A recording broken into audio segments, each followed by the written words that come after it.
wenig besprochen worden, deutlich später überholt Ulrich Rademann eigentlich. Vor 1200 Jahren starb Karl der Große in seiner Lieblingszeit Aachen.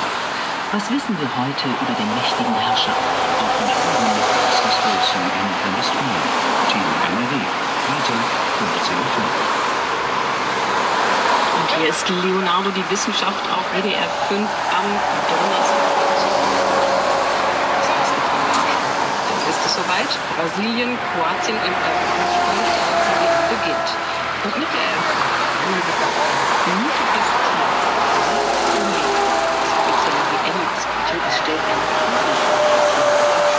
in Südamerika zu Hause ist, und das wurde nicht umsonst ausgeführt. Zum einen kann es sich eindrucksvoll zusammenfassen.